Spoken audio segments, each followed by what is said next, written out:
It is Monday, January 6th, 2024, and I am 39 weeks and 4 days pregnant. Girl, it is 2025, that pregnancy brain. Today is January 19th, and I am 12 days postpartum. Okay, so my first question is, was it everything that you hoped for? Actually, yes. There were some hiccups, but yes. So was it anything like the first time, like when you had Winter? This whole experience was different, including my pregnancy, because I don't know if you remember, but with Winter, I had placenta previa, gestational diabetes, that cute little dark line underneath the belly button. Yes, I remember.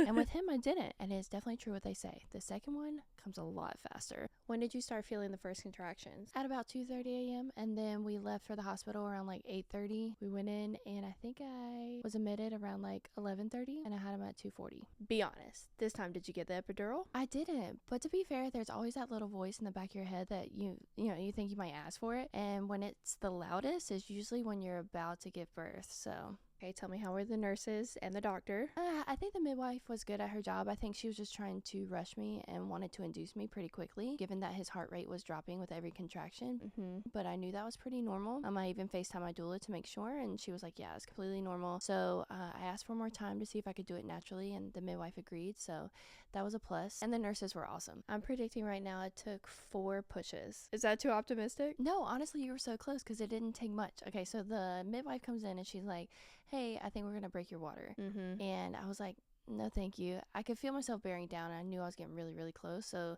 I just didn't think it was necessary. And then she also wanted to connect an FSE, and I was just like, no, thank you. Right. And then as soon as I get into position to, give birth, she looks at Tyler and she's like, would you like to deliver? He looked over at me. He was like, are you sure? I don't know if I want to leave your side. And I'm like, yeah, you better do it. Like, this is a once in a lifetime opportunity. So he literally got in position to catch our baby, which is wild. But yeah, so one push was my water and it broke almost on her, which was kind of awesome. And then the second push was his head, and then the third push was his body, and the next thing I knew, Tyler was handing me our baby boy, and it was incredible. Given that I feel like a whale this time, I truly believe I think he's gonna be like 8 pounds 8 ounces, maybe 9.